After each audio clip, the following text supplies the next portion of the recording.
All right, welcome back to the Power Zone Sports Podcast. Glad you found us. We got a great episode this week. We're going to start off. We're going to talk some NBA playoffs. We're going to talk some all things NBA playoffs. Got nobody better to do that than my man Deshaun Tate. Deshaun's the host of the Takes Take Hoops podcast. He covers all the things NBA. He's very dialed in around the league. Talks to big in the Atlanta area. Knows all those guys in the Atlanta area as far as the Hawks and such. Great guy to talk to about NBA playoffs. As we're recording this, we're deep into the semifinal round in both conferences. We had a great game tonight. Milwaukee Bucks go to Boston and steal one late in Boston to take a 3-2 lead. Boston dominating most of the game. A great fourth quarter run by the Bucks to steal Game 5 in Boston. Welcome to the podcast, Deshaun. Man, I appreciate you, JP, for having me. It's listen, when it starts to become, playoff basketball, one thing a lot of people don't realize is that, things start slowing down a bit, not as much up and down, getting out into transition and such. And, possession by possession, it starts to become a lot more critical, a lot more half-court offenses and things of that nature. So, this is where you got to really be able to enjoy. It's one thing to go out there and just play. But when you go out there, this is the difference of who knows how to play the game. This is where those coaches make their money. This is where that experience starts to matter. This is the March Madness of the NBA. And I'm embracing and enjoying taking in every bit of it. Let's start Boston, Milwaukee. Milwaukee with a huge Game 5 win. Subtle little things. This has been a fourth quarter series. Milwaukee's blown a couple fourth quarter leads earlier in the series. Boston blew a big fourth quarter lead tonight. Just your thoughts about that series in general. Many people think the winner of this series is going to the finals. The Miami-Philadelphia winner's not really relevant for a lot of people. Your thoughts on Boston-Milwaukee through 5 games? Yeah, I'm not ready to go that far per se. But I think that this is going to be a series that's going to go 7 games. I think that the other series in the East is likely one that can go 7 games as well. Yep. It's very interesting to see, the way that I always felt that in order for Boston to be successful, a lot of it is going to rely on, Marcus Smart being that defensive player, Milwaukee not having Chris Middleton. Right. So how is he going to be able to defend and be, productive on the offensive end as well? Because everybody knows that Smart is such a great defender. So how is he going to defend a guy who is very good on both sides of the ball as well, which is a key matchup between he and Drew Holiday. And then the other one matchup in that series for me anyways is probably like the Robert Williams, even though I know Robert Williams is down, but just coming into the series between he and the guy that won the game for him tonight, Bobby Crazy Eyes Portis. So I think that this is just a contrast of styles. It's great for matchups. It's great for ratings. It's great for the NBA.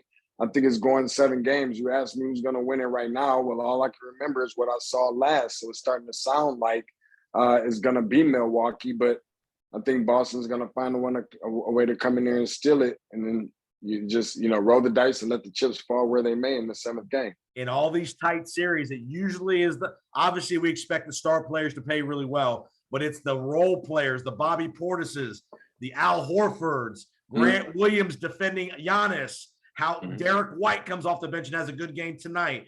Connaughton from Milwaukee. What coach is going to pick that right role player on that particular night, and that guy's going to make some shots? Portis was great tonight in Game 5.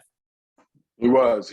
And I just love that edge that he plays with. And, we call him crazy eyes, crazy brain, crazy Portis, and I think that you got to have that on every team. And, I love every bit about the matchups that we have. I think that, we're starting to get to a point where I want to learn a little bit more about what is Jason Tatum made of? Is he ready to take that next step? And obviously between he and Brown as well, two big time, guys who, probably one of the best wing duos in the whole NBA, if not the very best wing duo. And all the talk about splitting these guys down the middle and trying to divide them and all this stuff. Let those guys go out there and play basketball. And so then you got the Milwaukee team as well, where I think that they just, the matchups that I feel like is very critical, or those players that I think is just very critical for this team. I really need to see certain players be able to step up and bring that contribution. Drew Holiday from Milwaukee. Drew Holiday. He scored tonight. Got to. And so this is where you separate where I come from. This is where you call separating the boys from the men. Absolutely. We're going to learn a lot about what these teams are made of, not only in the next game, but I think ultimately, if it's going the direction, I think it will in that 7th game. Yep, I agree. I mean, it's going to be a hell of a game 6 in Milwaukee. All right, let's go to Philly and Miami. Philly gets blown out by 35 last night in Miami. Not the most unpredictable result. Not that they got beat by 35, but you figured Miami was going to hold serve. Game 6 back in Philadelphia. Looked like Joel Embiid was a little bothered last night with his face. Looked like he was having some issues. Didn't play very well. The whole team didn't play very well. Just your thoughts on Philly and James Harden. Is this the Harden we're gonna see moving forward, where he's gonna be up and down, or do you think Harden still can be that elite player that Philadelphia needs him to be? I think it's up and down, honestly. I just think that Miami has a little bit too much. When you start looking at, think about what all Miami has been able to accomplish and been able to achieve without all the headache of the star players. Is it the James Harden? Is it the Ben Simmons? Is it the Embiid? And I just think that it's far too much, in addition to the fact that, do what you will with the whole Doc Rivers being an overrated coach or not type of thing. But when you start looking at Miami, who appears to be a lot more focused with or without Kyle Lowry, they're a great team without Kyle. Right. Looking at all these things, look at where they came from being a team a few years ago that after the LeBron James saga and all that, nobody really paid them much attention. They almost were like building from the ground up again. And then they made a run to the finals, and I'm sure that they heard people putting an asterisk by their finals appearance. Right. And I think that they were aware of that. So the only thing they can do is follow up the year after to prove that it's not a fluke. So what did they do last year? They go out there and they get the doors blown off of them by obviously a really good team. But it's hard to follow up success. We understand that. And now you have to follow up the lack of success that you didn't have from the year prior. And that's what we're looking at right now. So you got Eric Spoelstra, who's a championship caliber coach. That's obvious. Probably a lot of pressure on him with people saying that, without LeBron, who is he and all these things. He's a video coordinator amongst other things. And he's really shown to be just that good. And Pat Riley being right there as the guy that's the head of that horse. How many years what are we talking? 40 years? You can't count out Pat Riley, Yep. That type of deal. So they got the pieces right there. They're very edgy. They got the shooters. Tyler Hero, they've got the six man of the year. They have so many different things. I'm not sure I can see not only, them Philly beating Miami, but I'm not sure that those other teams we were just talking about can do it either. One thing Miami does better than anybody else in the league probably is develop guys that are unknowns. Strus, Vincent, Duncan Robinson. These guys coming out of college, you didn't think were going to be NBA players, and they've all turned out to be really, really productive and contributors to a group. And Miami doesn't have any stars. They've got good players. Butler and Adebayo are really good, but they're not number ones. They've done a great job of a culture, chemistry, and a grittiness that they play with down in Miami, in a place that many people think it's hard to be gritty, because South Beach and all that environment, you think more of a finesse team, but they are as gritty and as tough as they come in the league. I'm not sure that I really could have said it much better myself, JP. I think that that's pretty much really spot on. A defensive-minded team, like you said, culture. That's probably the biggest elephant in the room. So credit to you on that one. And that's one of the biggest reasons behind why I love that everything that Miami is made of, because they've been able to win, be a very successful team with star players, with superstar players, with all-star players, without superstar players. It's just good all the way around. And you can't really duplicate that type of chemistry and understand or overstanding amongst guys in this league. And I just it's so hard not to like. You start thinking about certain teams, the chemistry, Golden State. Of course, I'm not comparing, but it's hard to argue their chemistry. It's hard not to like a player like a Steph Curry. But the way I think the new kids call it now, JP, getting it out the mud. I call it taking this. I call it taking the stairs. That's what Miami has done. No elevator, no escalator. They've taken the stairs up. They've fallen from the mountaintop. They fell all the way down. They're climbing back up again, and they're winning some people over. And I don't know if you got this on video or not, but this guy right here, as I'm holding my hand up, I'm one of those guys that they've made a believer. So congrats to them. Fans, remember, you can check us out on my YouTube channel. All the video interviews, you can see Deshaun and I talking, wearing his Janet Jackson Poetic Justice t-shirt from back in, with some Tupac on there from back in the day. So, yep, representing, looking good, looking sharp. So, I think Philadelphia will force a game 7 in Miami. I think you're going to see a game 7. I think that crowd in Philly will get an Embiid will play. I think you're going to see an inspired performance out of Embiid in game 6. I think Maxey will play well. I think you'll see Tobias Harris play well. And I think you're going to see a game 7 in Miami come this weekend. So, all right, let's get to the West. Game 5 going on right now as we're filming this, as we're taping this, Golden State, Memphis. Quickly, your thoughts on, was it a cheap shot, cheap play, Poole with the injury to Ja Morant? Yeah, I don't know. I mean, I typically don't like to get into too much of that. I like to think that, there's enough humility out here with guys that's not trying to intentionally hurt other players. Right. I like to think that Jordan Poole is a little bit better than that. I mean, some people are going to agree, disagree, whatever the case may be. Nonetheless, I don't have the brain nor the pocketbook of a Jordan Poole, nor what he's about to make either. So from that standpoint, I don't like to be too judgmental, but it's starting to look like that, Memphis is not going to win another game in this series. Yeah. I thought that it was a lot more realistic than people were giving credit for, that Memphis wouldn't win another game in this series, even if Ja Morant was playing. Right. And I totally get it. They were, it got to a point where it looked like, hey, we should be looking at, when it was 2-0, we should have been looking at, Memphis being up 2-0. When it was 1-1, Memphis should be up 2-0. Right. And that, that's fine to speculate.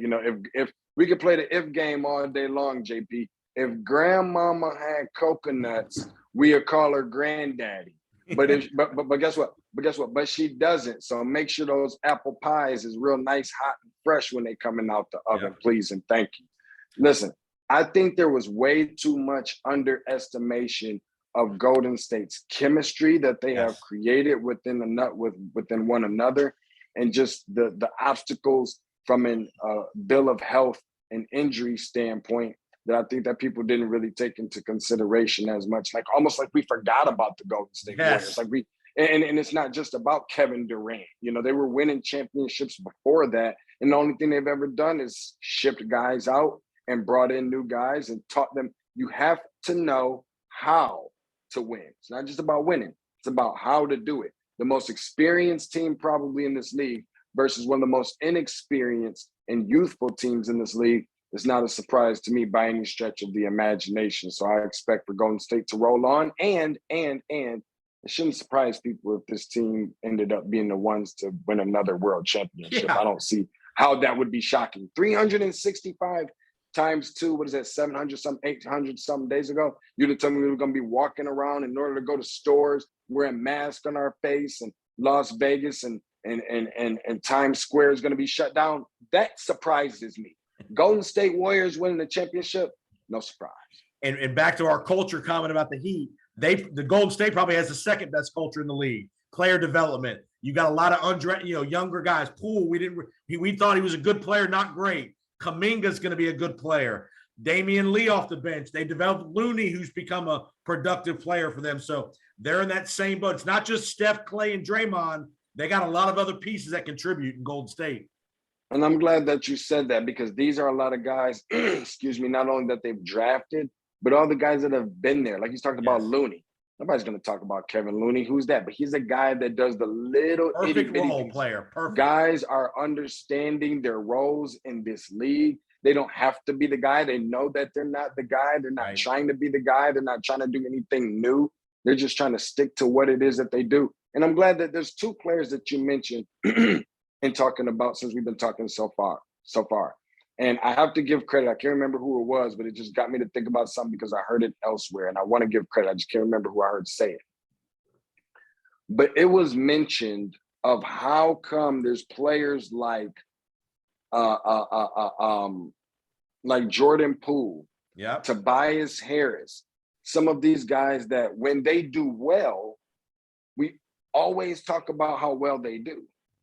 When they underperform and don't do well, our expectations of them doing well from the beginning were not so high. So we don't really talk about how well they didn't play.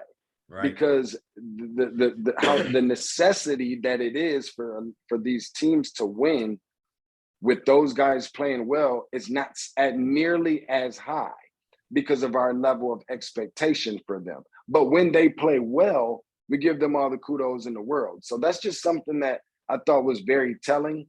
And I thought made a lot of sense at the time that I heard it. And it was very informational. And I know you're a Michigan State guy. Tell the audience just even though people have varying opinions of what they think about Draymond Green off the court with his antics, he is such a glue for them defensively. He can facilitate their offense. He can always guard the best big post player that the other team has. He's such a versatile player for that Golden State. And without Draymond Green, they're not winning a title. Yeah, well, first of all, I haven't seen him win a title yet without Draymond Green. Outside that, you got a few Sparties. You got Jaren Jackson Jr. in this series. You've got Xavier Tillman, who's a starter in this series as well. So Sparty is definitely being very, represented very well right now. But I will say enough to say that, when it comes to Draymond, one thing that people don't understand about him is that he's a winner on all levels. Saginaw High, coming out of high school, a winner. Okay, state champion. Okay, Final Four, Michigan State. This guy wasn't even averaging 3 points as a sophomore in college. Not even a starter. Didn't even start any games, I don't think, prior to. So, but able to win on that level. That competitive nature that he has, Swiss Army knife. He affects the game in so many different ways. There's reasons behind why this is a team that can win with him scoring 4 points like he did in the last game, because he's going to go out there and grab rebounds. He's going to be physical. He's going to be the defensive anchor. He's going to be the emotional leader for this team. And that's just something that I don't think a lot of people pay nearly as much attention to. You don't love him when he's on the other team. But when he's on your team, everybody got it, whether that's Marcus Smart on Boston or whomever the guy may be, whether that's I'm trying to think of the guy's name. Rodman back in the day, Dennis Rodman, the guy that went to Oregon, Dylan Brooks everybody's got to have one of those types of players when you're trying to make deep runs and like him, love him, hate him, or anything else in between. He's a winner on all levels. And people say, what's he going to be when he goes to another team? First of all, enjoy what you're seeing out of him where he is. Yeah. But I don't think that that'll change because that's just always been his play style. I wish off the court his antics would be a little bit less. We don't need to hear that you make $25 million and that the $50,000 fine doesn't mean nothing, especially when people are going through what they're going through in the country with all the stuff going on. That have a little self-awareness if you're Draymond Green, but he's got to play with that edge. He wouldn't be the player if he didn't play with that edge. And I'll tell you this last little part. You know what? He wouldn't be the player, if he didn't have that edge. But there's pieces of him that just not be who he is. One thing I can respect about Draymond Green and other people that may say similar things or whatever the case may be, especially knowing from around the areas of which he comes from. Yeah. If he wasn't that, I can appreciate that he's being himself. He is. To go out there and be somebody else, say something different, just because maybe PR or whatever the case may be. Yep. I don't think it was a flash money in front of your face type of comment per se.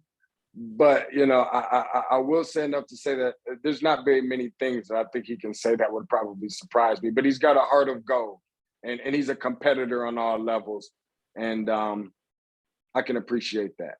There you go. And again, you have to respect his game on the court because he's, and think about it, they would have won another championship if he did this to himself by getting suspended in the Cleveland series, or Golden State would have won a third championship in a row with him. But, again, that's the only thing you can. But again, great player, perfect piece for Clay and Steph around him to be the facilitator. All right, let's go to Game 6 in Dallas. Phoenix leads 3-2. You got not a lot of people thought Dallas would win 2 games in this series. Just your thoughts about that Dallas series. Luka really playing well last night. Phoenix really locked down defensively in Game 5. You didn't have a lot of production out of Chris Paul. You had a lot of Devin Booker. You had Bridges. You had Ayton. Your thoughts on can Dallas force a Game 7 here in Dallas tomorrow night? Can they? Maybe. Will they? I don't think so. I mean, think about something. Had I told you, I don't know, a week, 2 weeks ago, week and a half ago, maybe, that it would be more likely for Dallas to win more games against Phoenix than Memphis would against Golden State, you probably would have called me crazy. Now, granted, the Golden State game isn't over with yet, so they still got a chance. But you probably would have called me crazy in those regards. There's so much, and I'll be the first person, again, because we're on video, I'm raising my hand. I'll be the first person to tell you that I was completely wrong about Luka Doncic. I mean, from the crafty player, the overly cerebral, and he looks so darn slow. I'm talking about sloth, molasses, just snail move, slow. But he's so far ahead of a play that that is a must go and watch live player right there, just because of how smart he is. He's a wizard with he looks like the old man at the YMCA. His body type. Exactly. He doesn't look like he's in shape, but he never gets his shot blocked. He always finds a crease, a crevice. He always does. And finds the passing lane.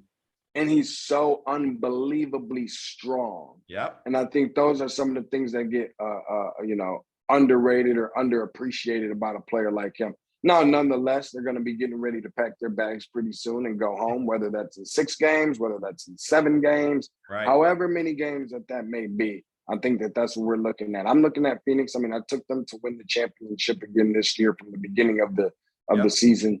And I think it's time for Chris Paul. But I don't think it's going to be given to him. I don't think he's that far away from being a player, much like what we've seen in the past when we're talking about Reggie and Charles and, Patrick and all of these different players that never, Malone, all of these different players that never ended up winning a championship despite how great that they were. And he's not far from being added to that list, but he still has that opportunity to do so. He's made a difference on every on every team that he's been on, and he's the prototypical natural born and bred point guard that in this league you don't see nearly as much of, because you have so many combos. But when you have a guy like Ayton, don't forget, a great draft class. I don't want to get too long-winded because I know you might have more questions, but we talk about the 84 class, and we talk about the 03 class, and we talk about the 96 class. Right. We're talking about Luka, Trey, Ayton was at the top of that. Jaren Jackson, obviously still really good as well. I think Mikal Bridges, who was up for Defensive Player of the Year.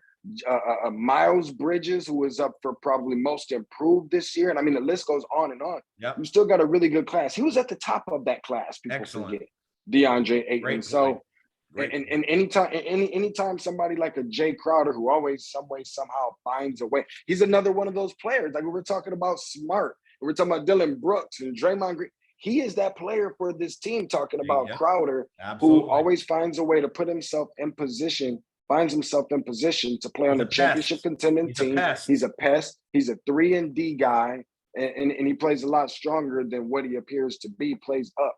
And I think that they're going to be the team to ultimately advance and end up meeting Miami in the finals. Okay, so you got Phoenix, Miami. So you're giving Golden State. I think it could be a classic Western Conference final with Golden It will. State. It will with Golden State Phoenix. And here's the thing about it is I don't think that it should be any other way. I think we would have been cheated if we didn't see, and this is my personal perspective, respect to Boston and all these other teams. Yeah. If we didn't see the defending world champion Milwaukee Bucks, okay, if we didn't see the Miami Heat, who's at the top of the East, if we didn't see the Phoenix Suns, who just got there a year ago and looking to find a way to close the door, the gap on that, and if we didn't see the Golden State Warriors, who I don't even need to give resumes of, if we don't see those four, I felt like we're going to be cheated, and I think that we're going to get all four, and I think that that's what's going to ultimately be very good for the NBA. Much like, you know, this Phoenix and Golden State potential matchup. That's must watch. This is going to be. That's must watch TV. This is going to be one to remember. I agree with that. I'm going to differ with you in the East. I'm going to take Philadelphia and Milwaukee. I don't know why I think Philadelphia can win a seventh game, but I think somehow, some way, Embiid's going to get them, pull them through into the Eastern Conference Finals. I'm going to say this last little part. We're going to learn a lot about Embiid because the way that he, along with so many other people, me included, feel like he got snubbed from MVP. Now, I'm not, you know, as against Jokic winning it as a lot of other people are over Embiid, but I do think Embiid should have won it. This is where, again, separating the men from the boys, remembering all the people. One thing that, you know, we talked about before about Draymond Green and what sets him apart is you can ask him right now. He can tell you the list of all 34 players that was picked over him in the draft, and he plays like it. Yeah. This is where Joel Embiid needs to channel some of that inner Draymond Green and show the people exactly why he should have been the person that was selected for the MVP. And I think that that's just that's just what it is. And I hope that we get a chance to see that because it's going to make for some really good, hopefully 7 games in the series. 2 contract related things and a coaching thing. We'll get you out of here.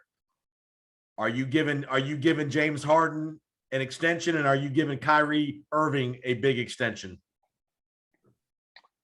The Kyrie thing, I like to be as respectful about these things as possible, but hell no, I don't. Hell no.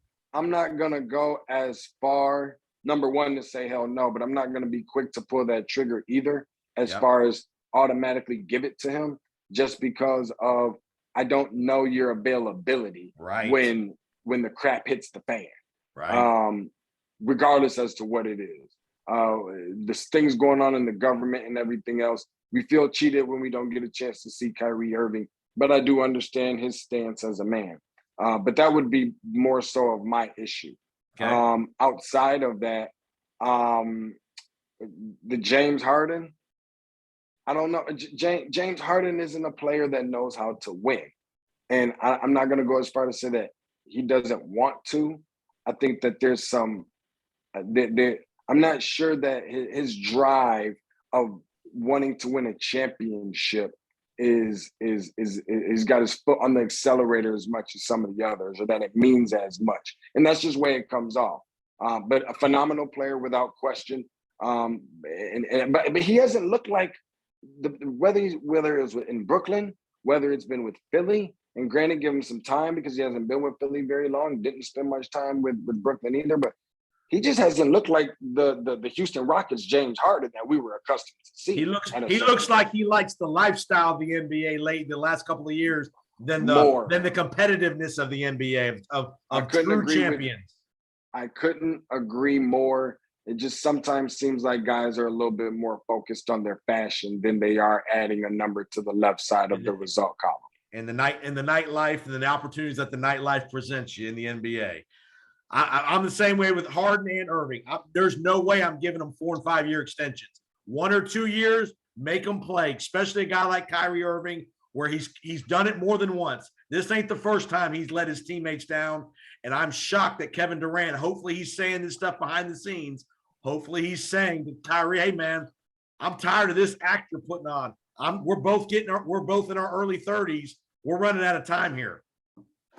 Yeah, and not only that, but then they're still trying to figure out what's happening with Ben Simmons and Right. that whole Yes. fiasco. So, I've heard some reports about maybe the Atlanta Hawks trying to maybe target. So that's a whole nother can of worms that you gotta open up. But I don't know. We'll just have to see and just speculate for now as to what things are gonna look like in the near future for that team. All right, last thing, I'll get you out of here. LA coaching situation.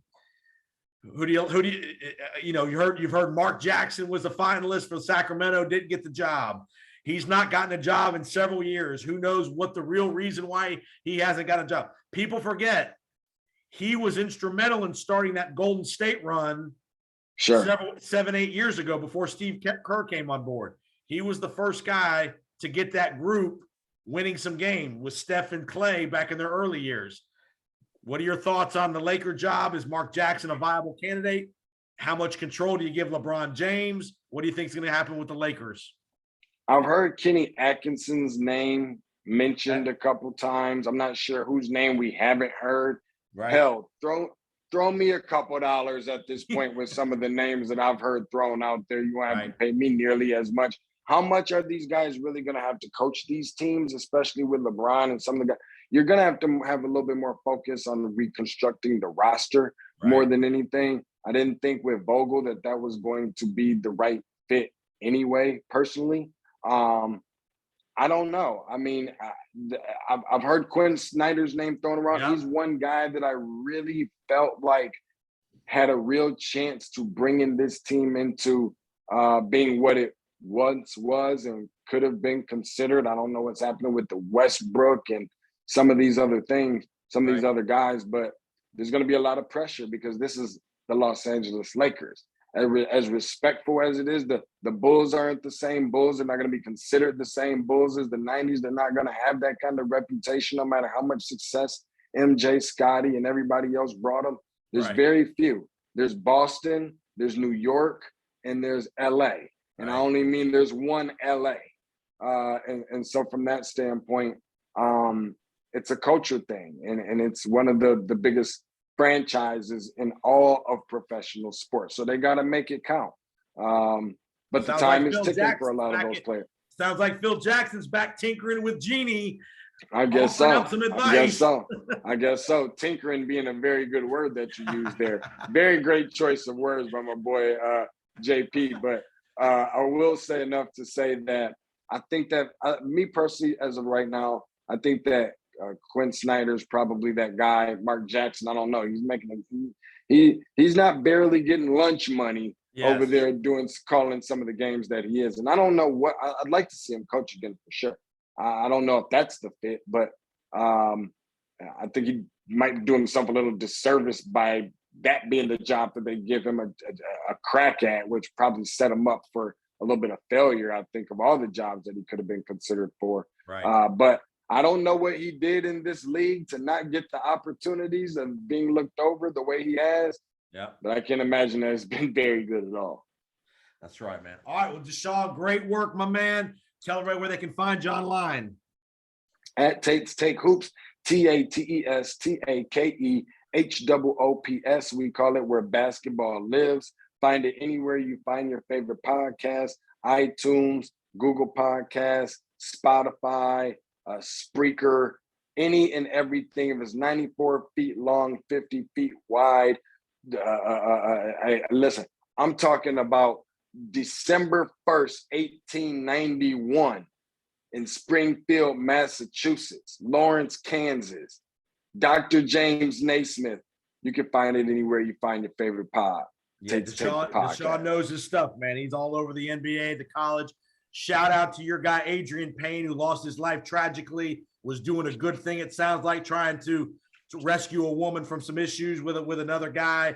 Terrible tragedy, Adrian Payne, but good shout out to him for doing a good thing. Even though it cost him his life, he did a great thing, was trying to save another lady from some issues with another guy. So I know that's a guy you know, and with your Michigan State roots and all that stuff.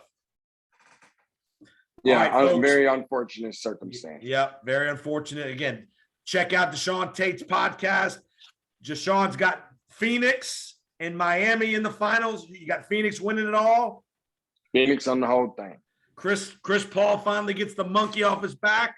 I'm going to go Milwaukee Phoenix rematch, and I'm with you. I think Phoenix wins it all too. So I think it's a great day out in the desert, out in the valley. And thanks for the time, Deshaun. Keep up the great work, and we will talk real soon. Thanks for having me, JP. I appreciate it more than you know. All right, we'll be right back with Matt Zemek from USA Today Trojan Wire. We'll see you in just a minute.